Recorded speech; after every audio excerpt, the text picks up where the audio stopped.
Hello everyone, welcome to emerging tutorials. तो आज फिर से लेके आए हैं इंग्लिश पेडागोजी के नेक्स्ट क्वेश्चंस। तो शुरू करते हैं आज के फर्स्ट क्वेश्चन के साथ। आज का जो हमारा फर्स्ट क्वेश्चन है, आ जाइए। आ जाइए। क्वेश्चन क्या है हमारा? फर्स्ट है जो ये, a language teacher firstly ask students to introduce themselves to each other in the class। अब यहाँ पे जो लैंग्वेज टीचर है वो सबसे पहले क्लास में सब बच्चों को एक दूसरे के साथ इंट्रोड्यूस करने के लिए बोलते हैं। Then she ask them to introduce their friend to each other. फिर वो बोलते हैं कि अब उनका जो फ्रेंड है, जिन मतलब जिसका जो भी फ्रेंड है उसको इंट्रोड्यूस करें दूसरे के साथ। This activity will help them to increase. इस एक्टिविटी से उनको क्या इंक्रीज करने में हेल्प मिलेगी? अब ऑप्शंस पहले तो इनकी फुल फॉर्म्स देख लेते हैं कि इनकी फुल फॉर्म्स होती क्या है। अब जो जो फर्स्ट आ गया है BICS, इसकी फुल फॉर्म होती है basic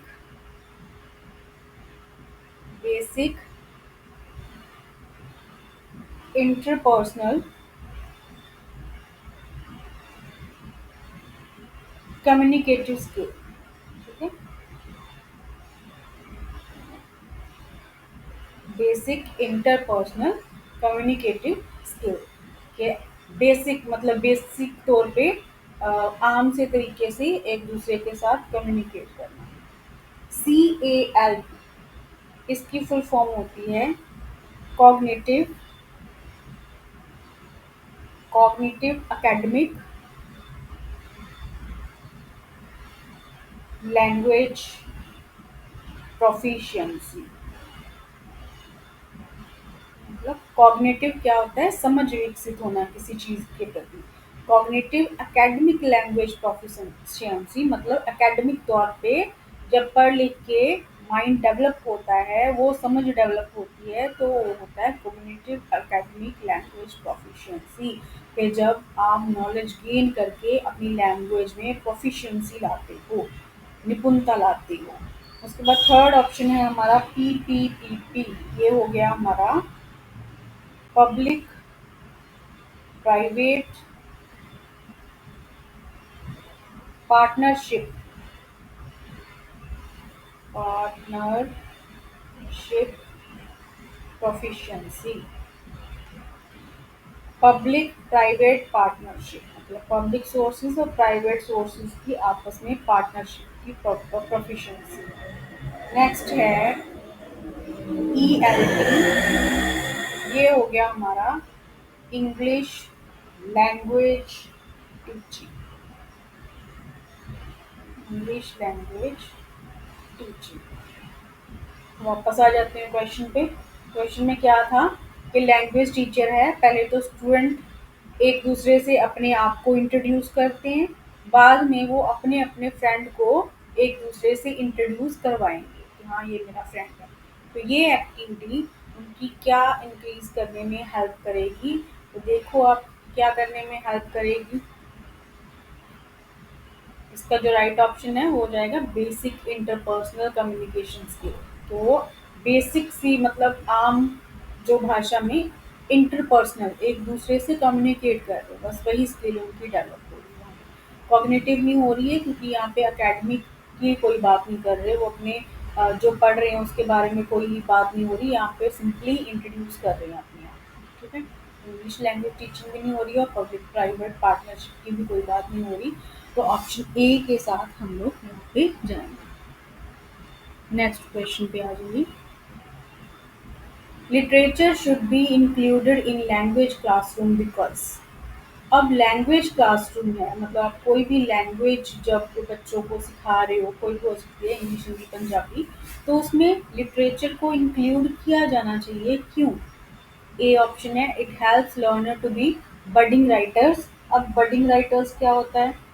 who are capable of writing. उनको आता है कि किसी चीज़ को कैसे राइट करना है, मतलब उनमें पोटेंशियल है, या वो पोटेंशियल है गुड राइटर बनने का। ठीक है, उनको सारी स्किल्स आती हैं राइटिंग के बारे में। It helps learner to be budding writers. B option है, इट गिव्स एक्सपोजर। एक्सपोजर मतलब किसी के सामने कोई चीज़ रखना, एक्सपोज करना। To different grammatical forms and structure, जहाँ पे ये डिफरेंट ग्रामेटिकल फॉर्म्स और स्ट्रक्चर्स को बच्चों के सामने लेके आता है। जहाँ फिर थर्ड ऑप्शन है, it develops moral values among the learners. ये लर्नर्स के बीच में मॉरल वैल्यूज को डेवलप करता है। और डी ऑप्शन हमारा है, it exposes them to different genre, culture and social issues. इसके बारे में उनको जो लिटरेचर के डिफरेंट जॉनर हैं, कल्चर हैं और सोशल इश्यूज हैं, उनके बारे में पता चलता है।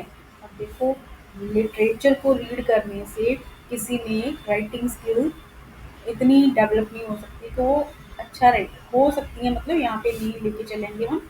क्लासरूम बच्चे छोटे हैं तो उसमें अभी गुड राइटर बनने के जो चाहिए हमें असेंशियलिटीज जो भी चाहिए, तो वो उनमें नहीं आती है। बी ऑप्शन में आ गया कि ग्रामेटिकल फॉर्म्स और स्ट्रक्चर। ग्रामेटिकल फॉर्म लिटरेचर में नहीं आता। ठीक है, अ, वो ग्रामर का पार्ट है, तो इसको हम यहाँ पे काट देते हैं।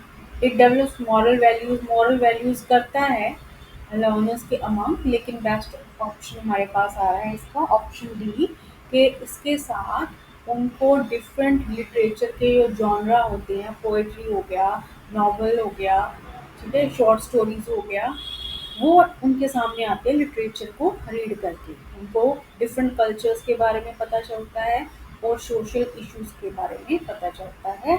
तो यहाँ पे जो हमारा डी ऑप्शन है हो जाएगा बिल्कुल right. Next question, a teacher makes her learners respond to her actions and speech only by bodily movement। अब देखो, टीचर हैं, वो क्लास में जब बच्चों को सिखा रही हैं तो वो बोल रहे हैं कि जो मैं एक्शन कर रही हूँ और जो मैं बोल रही हूँ, आप लोगों ने सिर्फ बॉडी मूवमेंट के ज़रिए उसका आंसर देना है। ठीक है, what is this known as, तो इसको क्या कहा जाएगा। अब ओनली वर्ड आ गया, ओनली बॉडीली मूवमेंट्स हमने यूज़ करनी, ओनली बॉडी मूवमेंट, बोलना नहीं है, सिर्फ बॉडी मूवमेंट्स के जरिए। तो ए ऑप्शन है, टोटल फिजिकल रिस्पॉन्स है, टास्क बेस्ड लैंग्वेज टीचिंग है, कम्युनिकेटिव अप्रोच है, या प्ले वे मेथड। अब देखो, प्ले वे मेथड यहाँ पे यूज़ नहीं हो रहा, कुछ उनको कोई गेम नहीं खिलाई जा रही, कोई क्विज नहीं कराया जा रहा है। कम्युनिकेटिव अप्रोच में दोनों साइड पे बात, कम्युनिकेशन होता है, दोनों साइड पे बात होती है। तो यहाँ पे सिर्फ टीचर बोलेगी, लेकिन बच्चे सिर्फ बॉडी मूवमेंट्स मूवमेंट करके रिप्लाई करेंगे, तो यहाँ पे कम्युनिकेटिव अप्रोच नहीं आ सकती। थर्ड हो गया टास्क बेस्ड लैंग्वेज टीचिंग। उनको कोई टास्क भी नहीं दी गई है जिसके ज़रिए वो सीख रहे हैं, तो ऑप्शन ए हमारा इसका राइट आंसर हो जाएगा। क्यों हो जाएगा, क्योंकि टोटल फिजिकल रिस्पॉन्स में ओनली बॉडी मूवमेंट्स को यूज़ किया जाता है। इसकी एग्जांपल आप देख सकते हो कि जैसे सॉरी, कि जैसे जो प्ले वे में जाते हैं बच्चे, उनको राइम सिखाई जाती है, तो जब वो कोई राइम को गाते हैं तो उनको वैसे ही बॉडी के एक्शन करने भी सिखाए जाते हैं। जब कोई भी राइम की जाती है तो बच्चे उनको अपनी हाथ पैर हिला के बॉडी मूवमेंट्स के ज़रिए उसको लर्न कर लेते हैं, मतलब उनकी एक्टिविटी हो जाती है। तो इसका जो राइट ऑप्शन है वो ऑप्शन ए ही जाएगा। नेक्स्ट क्वेश्चन पे आ जाइए। नेक्स्ट क्वेश्चन है, in a language class students are memorising the dialogue through drill and practice. अब लैंग्वेज क्लास में जो बच्चे हैं वो क्या कर रहे हैं कि ड्रिल और प्रैक्टिस के ज़रिए डायलॉग्स को मेमोराइज कर रहे हैं, याद कर रहे हैं। एंड द, यहाँ पे रट्टा नहीं मार रहे, प्रैक्टिस कर रहे हैं, एक ही चीज़ की बार बार प्रैक्टिस कर रहे हैं। And the teacher is correcting their pronunciation mistakes immediately, कि जैसे ही बच्चा डायलॉग बोलते कोई गलती करता है तो टीचर इमीडिएटली फटाफट से उसकी प्रोनाउंसिएशन और जो भी उसकी गलती होती है उनको करेक्ट करती है। They are practising the dialogues in chorus. Chorus क्या होता है? ग्रुप। वो सारे जो प्रैक्टिस कर रहे हैं डायलॉग्स, वो एक ग्रुप में प्रैक्टिस कर रहे हैं। The teacher is following the, यहाँ पे टीचर कौन सा मेथड यूज कर रहे हैं? डायरेक्ट मेथड यूज कर रही है, मतलब अ, जो फॉरेन लैंग्वेज को यूज करके, इसमें मदर टंग का यूज नहीं होता, डायरेक्टली जो भी आपने लैंग्वेज टीच करनी है उसको पढ़ाया जाता है। ठीक है। नेचुरल मेथड, नेचुरली सीख रहे हैं। ऑडियो लिंगुअल में ऑडियो और लिंगुअल मतलब सुनने वाले और बोलने वाले दोनों जो टीएलएम्स हैं उनको यूज किया जाता है, दोनों सोर्सेस को यूज किया जाता है। सीएलटी, सीएलटी क्या होता है? सीएलटी, सीएलटी क्या हो सकता है यहाँ पे? कम्युनिकेटिव लैंग्वेज ट्रांसमिशन हो सकता है यहाँ पे, कम्युनिकेटिव लैंग्वेज ट्रांसमिशन या लैंग्वेज टीचिंग कह लो। हाँ, CLT method communicative method method ही होता है, कम्युनिकेटिव लैंग्वेज टीचिंग। ओके। तो यहाँ पे जो बच्चे हैं वो ड्रिल और प्रैक्टिस के द्वारा अपने डायलॉग्स याद कर रहे हैं, डायलॉग मेमोराइज कर रहे हैं, और जैसे ही वो कोई गलती करते हैं तो इमीडिएटली उसको करेक्ट कर रही है टीचर। तो यहाँ पे कौन सा मेथड यूज हो रहा है? करेक्ट मेथड तो नहीं हो रहा, उनको इंग्लिश में इंग्लिश नहीं सिखाई जा रही, नेचुरल मेथड भी नहीं, ऑडियो लिंगुअल यहाँ पे सोर्सेज का भी नहीं यूज किया जा रहा। तो ये है कम्युनिकेटिव लैंग्वेज टीचिंग। ये बच्चा डायलॉग बोल बोल के प्रैक्टिस कर रहा है ना, बोल रहा है, उसको कम्युनिकेट कर रहा है, बार बार बोल रहा है, और जो टीचर उन तभी उनकी गलती को सुन रहे हैं और उसको करेक्ट कर रही है। तो इसका जो राइट ऑप्शन रहेगा वो जाएगा communicative language teaching. Next question है, the oral errors of the students can be best corrected if the teacher. अब देखो, ओरल एरर्स जो बोलने में बच्चे गलतियां करते हैं, oral error of the students can be best corrected, इसको सही तरीके से करेक्ट कैसे किया जा सकता है? क्या करे टीचर उसके लिए? ए ऑप्शन है, corrects an error directly after the student has made the error, कि जैसे ही बच्चे ने गलती की टीचर उसको करेक्ट कर दे। बी है, points out the error in general, पहले तो पॉइंट कर दे कि तुमने ये गलती की है, and lets the student try to correct himself first, पहले ये कोशिश करे कि बच्चा अपने आप को खुद करेक्ट करे। उसके बाद सी ऑप्शन है, ignore the error as it may hamper their learning, तो इग्नोर कर दो एरर को, क्योंकि इसमें उनके जो लर्निंग में थोड़ी सी रुकावट आ जाएगी अगर वो इंटरेक्ट करेंगे। या फिर ask other students to help him as peer tutoring is must in schools, के जाके मतलब दूसरे स्टूडेंट्स को बोलें कि अपनी फ्रेंड की हेल्प करो जिसमें उसने गलती की है। देखो, हो सकता है उसके जो क्लासमेट्स हैं, उसके पीयर्स हैं, उसको खुद ही ना मीनिंग पता हो, तो वो उसको कैसे करेक्ट करेंगे? ठीक है। तो चलो उसकी पॉसिबिलिटी लेके चलते हैं कि हाँ बच्चे को पता है, लेकिन हमारा अभी हम इस ऑप्शन के साथ नहीं जाएंगे, हम ये मान के चलेंगे कि अगर एक बच्चा उस चीज़ को अभी सीख रहा है तो बाकी सारे भी उसको सीख रहे हैं, तो पीयर उसकी हेल्प यहाँ पे नहीं कर रही है। Peer tutoring is must, must लिखा है तो ये मस्ट भी नहीं होती, ये नहीं होता है कि बच्चों ने एक दूसरे को पढ़ाना ही पढ़ाना है, ऐसा किसी स्कूल में मस्ट नहीं होता। इग्नोर द एरर, इग्नोर तो करना ही नहीं तो इसको सीधा काट दो। यहाँ पे आ गया पॉइंट्स आउट द एरर, बच्चा अपने आप करेक्ट करे, लेकिन यहाँ पे जो राइट ऑप्शन है करेक्ट करे, कर सकता है, बट जो हमारा टीचर की रिस्पॉन्सिबिलिटी है बच्चे को करेक्ट करना, तो हम जाएंगे यहाँ पे ऑप्शन ए के साथ। तो जैसा ही बच्चा बोलने में गलती करता है, मान लो आपने उसको कोई चैप्टर रीड करने के लिए खड़ा किया है, बच्चा चैप्टर रीड कर रहा है और आप उसको सुन रहे हो, सारी क्लास भी उसको सुन रही है, तो आप क्या करोगे? यही करोगे ना कि जैसे ही वो किसी वर्ड को गलत बोलता है तो उसको वहीं पे बताओगे, नहीं बच्चे ये वाला वर्ड ऐसे प्रोनाउंस करना है। ठीक है। तो इसलिए यहाँ पे हम ए ऑप्शन के साथ जाएंगे कि जो टीचर है उस एरर को डायरेक्टली करेक्ट कर दी जैसे ही बच्चे ने वो गलती की है। ऑलराइट, होप कि आपको सारे क्वेश्चन समझ आ रहे हैं। Please let me know in comment box. Next question है, as a peer activity the teacher gives her learners almost the same pictures and asks them to find the difference between the two students.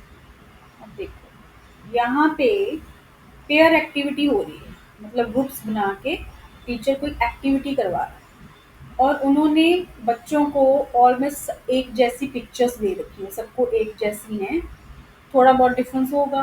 तो उन्होंने क्या कहा है कि एक बच्चे ने जितनी मतलब उसमें डिफरेंसेस पॉइंट आउट किए हैं, तो अपने अपने डिफरेंसेस को उन्होंने मैच करना है। Ask them each questions to discover how the two pictures are different.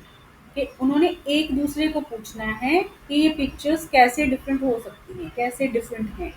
This can be ये कौन सी एक्टिविटी हो सकती है? ये ग्रामर एक्टिविटी हो सकती है, स्पीकिंग एक्टिविटी हो सकती है, क्लोज बेस्ड एक्टिविटी हो सकती है, या फिर क्रॉसवर्ड एक्टिविटी हो सकती है।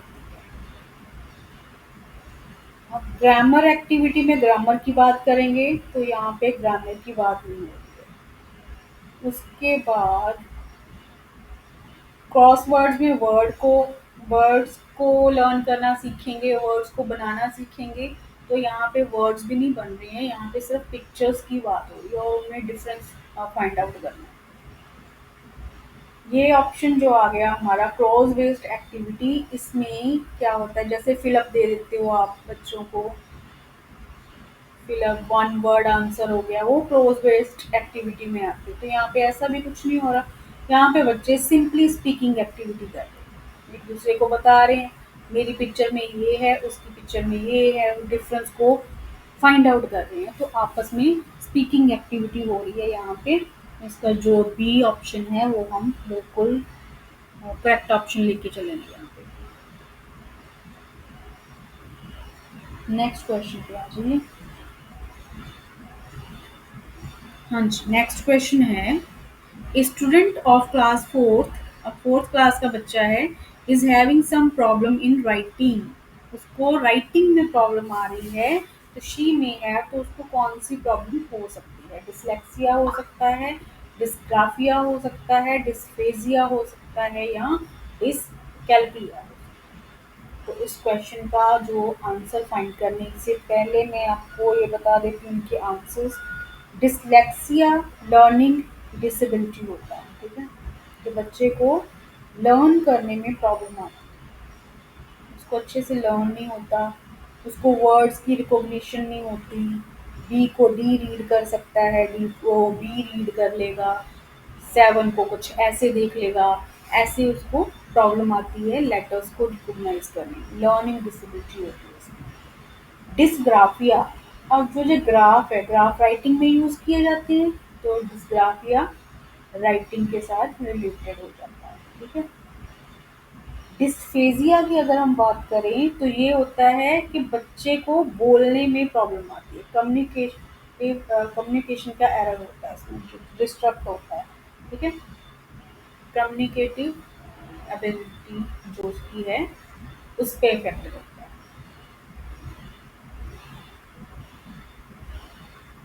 है। राइट। और डिसकैल्कुलिया, कैलकुलिया है तो ये कैलकुलेशन से रिलेटेड होगा। कैलकुलेशंस कहाँ पे होती हैं? मैथ्स में होती हैं कैलकुलेशन, वो ये कैलकुलेशन से रिलेटेड। अब क्वेश्चन को देखो, इसमें किसमें प्रॉब्लम आ रही है? राइटिंग। तो इसका जो राइट ऑप्शन है वो क्या जाएगा? डिसग्राफिया, ठीक है। नेक्स्ट क्वेश्चन है, it specify the rules which govern the arrangement of words into phrases, clauses and sentences। इसमें phrases, phrase जो होते हैं, clauses और sentences के arrangement किया जाता है। किसमें किया जाता है? डिस्कोर्स में, सिमेंटिक्स में, सिंटैक्स में, या कोहेजन में। अब देखो जो डिस्कोर्स की अगर हम बात करें तो ये क्या होता है? लॉन्ग डिस्कशन होती है किसी भी टॉपिक के ऊपर, लॉन्ग डिस्कशन, उसको हम डिस्कोर्स बोलते हैं। और उसके बाद जो सिमेंटिक्स आ गया, ये होता है स्टडी ऑफ मीनिंग्स, इसमें जो वर्ड दिए होते हैं हमें हमें उसकी मीनिंग की स्टडी करनी है। ओके। सिंटेक्स जो होता है, सिंटेक्स में क्या करते हैं, सिंटेक्स में सेंटेंस को कैसे अरेंज किया जाता है, सेंटेंस अरेंजमेंट जो होता है, वर्ड्स को कैसे अरेंज किया जाता है, उसकी स्टडी।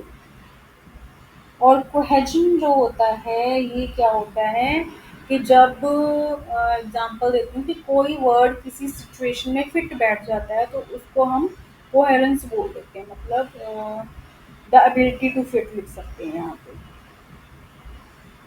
कि कोई वर्ड सही जगह पे है कि नहीं। जैसे इंग्लिश में एक ही वर्ड के डिफरेंट डिफरेंट मीनिंग होते हैं, उसको किस कॉन्टेक्स्ट में यूज़ किया जा रहा है उसके अकॉर्डिंग, तो वहाँ पे कोहेजन की बात की जाती है। और यहाँ पे अब हमारे क्वेश्चन में बात हो रही है arrangement of words into phrases, clauses and sentence. तो इसका जो बी ऑप्शन है वो बिल्कुल सही है। सॉरी, मैंने मीनिंग ऑफ वर्ड पे लगा दिया। इसका जो सी आंसर है सिंटेक्स, सिंटेक्स सेंटेंस अरेंजमेंट, ये ऑप्शन बिल्कुल सही जाने वाला है यार। Alright, next question. A teacher of class 6, 6th class का टीचर है, has labeled the classroom objects such as blackboard, door, window, fan, table, chair, etc.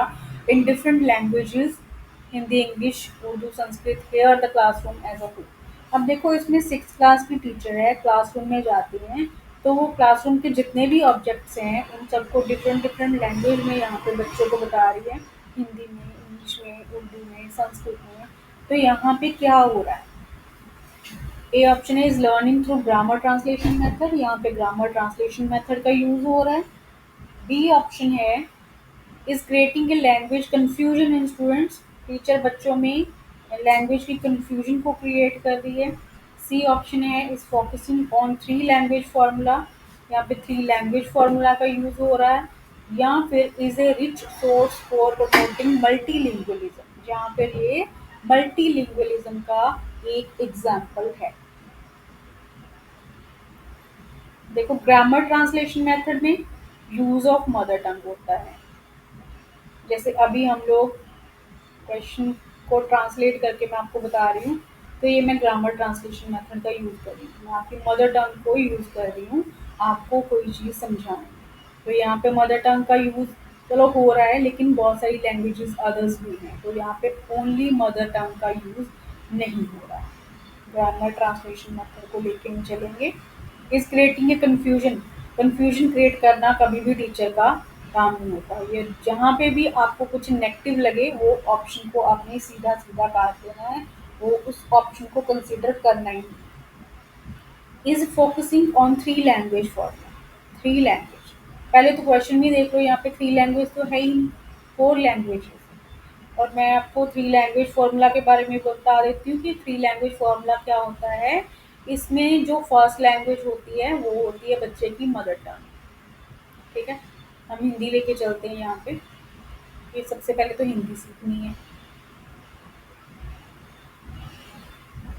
सबसे पहले बच्चा अपनी मदर टंग सीखेगा जो भी है उसकी मदर टंग। उसके बाद सेकंड ऑप्शन में हम हिंदी ले लेते हैं, और थर्ड ऑप्शन में यहाँ पे होता है इंग्लिश, फॉरेन लैंग्वेज कंसिडर की जाती है ना इंग्लिश, तो उसको थर्ड लैंग्वेज का यहाँ पे थ्री लैंग्वेज फॉर्मूला में रखा गया है। सबसे पहले बच्चा अपनी मदर टंग सीखेगा जो भी मदर टंग है उसकी, क्योंकि हम सिर्फ हिंदी बोलने वाले बच्चों को लेके नहीं जहाँ पे चल सकते।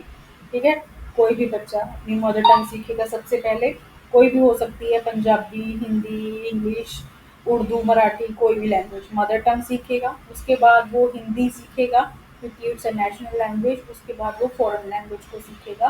This is called three language formula. तो यहाँ पे क्या हो रहा है, यहाँ पे बहुत सारी लैंग्वेजेस का यूज हो रहा है। ठीक है, तो इसका जो राइट ऑप्शन होगा वो हो जाएगा ऑप्शन डी। नेक्स्ट क्वेश्चन आ जाओ। The assessment process not only assess students' learning but also assesses teachers' teaching process. This statement is, इसमें क्या कह रहे हैं कि असेसमेंट प्रोसेस है जो जब हम बच्चे का मूल्यांकन करते हैं, अ, मतलब उसका पता लगाना होता है कि उसने क्या सीखा है, क्या उसमें कमी है। This process not only assess students learning, कहा जा रहा है कि इसमें सिर्फ बच्चे की लर्निंग को असेस नहीं किया जाता, but also assesses teachers teaching process, बल्कि टीचर के टीचिंग प्रोसेस को भी असेस किया जा रहा है कि टीचर ने अच्छे से जो टीचिंग लर्निंग मटेरियल्स है उनका प्रॉपर यूज़ किया है, सही स्ट्रेटजीज का यूज़ किया है कि नहीं। This statement is fully wrong है, फुली राइट है, पार्शली राइट है या बेसलेस है। बेसलेस तो बिल्कुल नहीं है। पार्शली राइट क्यों कहेंगे हम, इसका जो राइट ऑप्शन जाएगा वो जाएगा फुली राइट। फुली राइट क्यों जाएगा, क्योंकि यस ये कंसिडर किया जाता है कि अगर टीचर अच्छे प्रॉपर वे से अपनी पूरी कोशिश करता है बच्चे को टीच करने में, सही स्ट्रेटजी को अपनाता है तो बच्चा लर्न करेगा। तो इसलिए हम कह सकते हैं कि जो असेसमेंट प्रोसेस है वो सिर्फ स्टूडेंट की लर्निंग का नहीं, बल्कि टीचर की टीचिंग प्रोसेस का भी होता है। तो यहाँ पे ऑप्शन बी के साथ जाएंगे हम। नेक्स्ट क्वेश्चन है, the language which is learn from environment. देखो, एनवायरनमेंट से मतलब अपने आसपास से जो लैंग्वेज सीखी जाती है, विदाउट एनी एक्सप्लिक्ट, एक्सप्लिक्ट क्या होता है, बाहरी, एक्सप्लिसिट टीचिंग, मतलब कि उसको कुछ टीच नहीं कराया जा रहा, एक्स्ट्रा टीच नहीं कराया जा रहा उसको, सिर्फ वो अपने इन्वायरमेंट से सीख रहा है, देख के सीख रहा है दूसरों को, दूसरों से सुन के सीख रहा है। तो कौन सी ऐसी लैंग्वेज है जो बच्चा ऐसे सीख सकता है। फर्स्ट लैंग्वेज यानी कि मदर टंग, मदर टंग सीख सकता है। सेकंड लैंग्वेज जो स्कूल लैंग्वेज होती है, स्कूल लैंग्वेज जहाँ जो वहाँ पे बोली जा रही है। Third language is English. Second language यहाँ पे हिंदी लेके चलो, क्योंकि थ्री लैंग्वेज फॉर्मूला यहाँ पे कंसिडर करेंगे। ठीक है, तो बताओ कि क्या इन्वायरमेंट से क्या सीखेगा बच्चा, जो वो मदर टंग है उसकी उसको ही सीख सकता है ना, अपने माँ बाप से सीखेगा, अपने नेबर्स से सीखेगा। उसका जो फर्स्ट ऑप्शन है वो ऑप्शन राइट जाएगा, यानी कि फर्स्ट लैंग्वेज। नेक्स्ट क्वेश्चन है, A teacher is facing the problem of students poor spelling। अब यहाँ पे टीचर है जो बच्चों के द्वारा बच्चे जो हैं स्पेलिंग ठीक नहीं करे, पुअर स्पेलिंग को फेस कर रही है, उसको प्रॉब्लम हो रही है ये कि बच्चे उसके अच्छे से स्पेल नहीं कर पा रहे वर्ड्स को। She listed the probable causes for it. तो उन्होंने क्या किया, इसके जो पॉसिबिलिटी लग रही है उनको कॉजेज को, उनको लिस्ट बना ली इसकी, and then decided to frame some steps to overcome it. बाद में उन्होंने सोचा कि इसके रिगार्डिंग कुछ स्टेप्स, कुछ कदम उठाएंगे वो इसको ओवरकम करने के लिए। दिस होल प्रोसेस, तो ये प्रोसेस क्या है, प्रॉब्लम सॉल्विंग है, इम्प्रूविंग स्पेलिंग है, एक्शन रिसर्च है या फिर अप्लाइड रिसर्च है। देखो, प्रॉब्लम सॉल्विंग में प्रॉब्लम को फाइंड करो, उसका जो सोल्यूशन दे दो, प्रोवाइड कर दो। इम्प्रूविंग स्पेलिंग में स्पेलिंग्स को इम्प्रूव करना है, ठीक है। एक्शन रिसर्च में क्या होता है, एक्शन रिसर्च में हमेशा ही पहले आप प्रॉब्लम को फाइंड करोगे, फिर उसके पहले यहाँ पे लिख लेते, प्रॉब्लम को फाइंड करोगे, फिर पता लगाओगे कि ये क्यों हो रही है, फिर आप क्या कर सकते हो उसके लिए, स्टेप्स को कंसिडर करोगे, देन उसका उस पर काम करोगे। ठीक है। अप्लाइड रिसर्च की बात अगर करें तो इसमें क्या हो जाता है, इसमें हो जाता है कि आप वो बच्चों को प्रैक्टिकल सॉल्यूशन प्रोवाइड कराओगे, प्रैक्टिकल करके दिखाओगे। वो अप्लाइड, किसी चीज़ को अप्लाई करना प्रैक्टिकल करना ही होता है ना, तो अप्लाइड रिसर्च में प्रैक्टिकल सॉल्यूशन करके आप बच्चे की प्रॉब्लम को सॉर्ट आउट करोगे। तो यहाँ पे क्वेश्चन पे आ जाते हैं। क्वेश्चन में अब क्या हो रहा है, टीचर ने देखा कि बच्चे स्पेलिंग लिखने में प्रॉब्लम फेस कर रहे हैं। उन्होंने देखा किस बच्चे को किस वजह से ये प्रॉब्लम आ रही है, पहले तो प्रॉब्लम मिली उनको, ठीक है, फिर उनके कॉजेज लिखे, उसके बाद decided to frame some steps, उसकी स्ट्रेटजी बनाएंगे अब कि मुझे क्या करना चाहिए इसके रिगार्डिंग, उसके बाद में उसको इम्प्लीमेंट करेंगे, को ठीक है। प्रोवाइड कराएंगे। तो इसका जो राइट ऑप्शन है हो जाएगा यहाँ पे एक्शन रिसर्च। ठीक है। अगर एक्शन रिसर्च यहाँ पे ना दिया होता तो हम इम्प्रूविंग स्पेलिंग्स को लेके चल सकते थे, लेकिन अभी जो सबसे एप्ट आंसर मेरे को लग रहा है वो एक्शन रिसर्च ही जाएगा।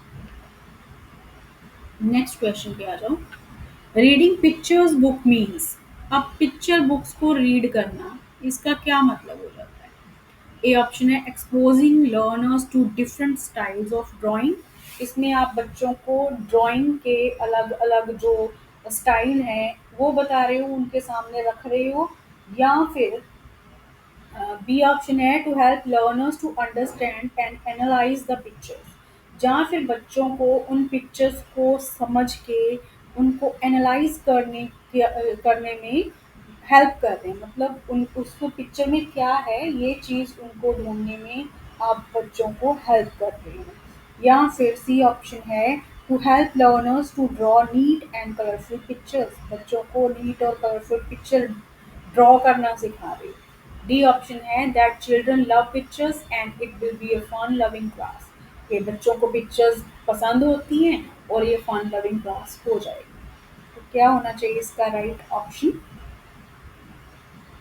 यहाँ पे इसलिए नहीं हम बच्चों को पिक्चर बुक रीड कराएंगे कि उनको पसंद होती है और फन करेंगे। चलो कंसिडर कर भी लेते हैं, आगे सेकंड ऑप्शन पे चलते हैं। To help learners to draw, यहाँ पे ड्राइंग की क्लास नहीं चल रही, यहाँ पे रीडिंग हो रही है, रीडिंग कर रहे हैं पिक्चर, रीडिंग सिखा रही है पिक्चर, तो ये भी नहीं यहाँ पे होगा। To help learners to understand and analyse the picture, जहाँ फिर exposing learners of different style of drawing, देखो यहाँ पे ड्राइंग नहीं हो रही, ड्राइंग की बात नहीं करेंगे। यहाँ पे रीडिंग पिक्चर मीन है कि बच्चे उस पिक्चर को अंडरस्टैंड करें और फिर उसको एनालाइज करें कि इस पिक्चर में है क्या, क्या दिया हुआ है इस पिक्चर में, जिसने बनाई है ये पिक्चर पेंट की है, उस वो कहना क्या चाहता है इस पिक्चर के थ्रू हमसे। जैसे कि आपने छोटे बच्चों की बुक्स में देखे होंगे कि पिक्चर दिखा के उनको उस सीन के बारे में अंडरस्टैंडिंग कराई जाती है, ताकि बच्चा समझ सके कि यहाँ पे चल क्या रहा है, इसलिए उनको पिक्चर रीडिंग कराई जाती है। ठीक है। Next question. नेक्स्ट क्वेश्चन है before starting a new chapter from a text book a teacher should at first focus on, कि बुक टेक्स्ट बुक में से कोई न्यू चैप्टर आपने स्टार्ट करना है तो उसके पहले टीचर को किस चीज़ पे फोकस करना चाहिए? ऑप्शन ए है the background setting of the story, it's history, story की बैकग्राउंड जो सेटिंग है वो बताएं कि कैसे इसको सेट किया गया, इट्स हिस्ट्री, जहाँ और इसकी हिस्ट्री के बारे में बताएं। बी है the work profile of the poet और द राइटर, या फिर पोएट के या राइटर की प्रोफाइल के बारे में बताएं। Relating the story with the previous experiences of the learners, या फिर इस स्टोरी को बच्चों के प्रीवियस एक्सपीरियंस के साथ रिलेट करके बताएं कि उनको ये चीज़ पहले पता है, मतलब पिछली क्लास में या पिछले जो भी यूनिट है उसमें वो बच्चा उस चीज़ को पढ़ चुका है, उसके साथ रिलेट करें। या फिर the grammatical structures in the chapter and the difficult word, बच्चों को ग्रामेटिकल स्ट्रक्चर्स पे फोकस करें, तो मतलब कि इसमें टेंस को सेंटेंस को कैसे फ्रेम किया गया है, डिफ़िकल्ट वर्ड्स के बारे में बताएं। तो क्या करना चाहिए सबसे ज़्यादा? सारी चीज़ें करनी चाहिए वैसे, लेकिन सबसे ज़्यादा इम्पोर्टेंट क्या होना चाहिए टीचर के लिए चैप्टर शुरू करने से पहले, क्योंकि जो डिफ़िकल्ट वर्ड्स हैं वो तो हम तब बताएंगे ना जब चैप्टर को रीड करेंगे। ठीक है। ये भी हम जब चैप्टर शुरू करेंगे उस तब बताएंगे जब स्टार्ट करेंगे। तो सबसे पहले जब आप क्लास में जाओगे तो आप बैकग्राउंड स्टोरी बता दोगे तो सारा जो सस्पेंस है वो तो वहीं पे निकल जाना है, बच्चों को पता चल जाना है। तो before starting a new chapter teacher को बच्चों की जो प्रीवियस नॉलेज है, जैसे हम उनसे चैप्टर शुरू करने से पहले कुछ क्वेश्चंस पूछ पूछ सकते हैं उसके रिगार्डिंग, जो उनको आता है उसको बेस रख के। ठीक है। तो ये थ्री ऑप्शन, जो थर्ड ऑप्शन हमारा यहाँ पे जाएगा राइट, कि टीचर को चैप्टर को शुरू करने से पहले जो मतलब जो चैप्टर रीड कराना है उसको प्रीवियस एक्सपीरियंस के साथ रिलेट करें। हाँ चलिए, आज का लास्ट क्वेश्चन हमारा, teachers teacher ask learners to read aloud in the English class. अब टीचर इंग्लिश क्लास में क्या बोल रहे हैं बच्चों को कि थोड़ा जोर से पढ़ो, रीड अलाउड करो, अलाउड बोल बोल बोल के थोड़ा जोर से बोल के रीडिंग करो। This way of reading will, ऐसी रीडिंग करने से क्या होगा, enable learners to develop reading skill with understanding. इसके साथ बच्चों की रीडिंग स्किल डेवलप हो जाएगी अंडरस्टैंडिंग के साथ। बी ऑप्शन है, enable learners to read with correct pronunciation using the punctuation marks, कि जहाँ फिर बच्चों को प्रोनाउंसिएशन आ जाएगी कि कहाँ पे कौन सा पंचुएशन मार्क यूज किया गया है, उसके अकॉर्डिंग उसको जब रीड करेगा। सी ऑप्शन है, enable a learner to be a fast reading, बच्चे को फास्ट रीडर बना देगा।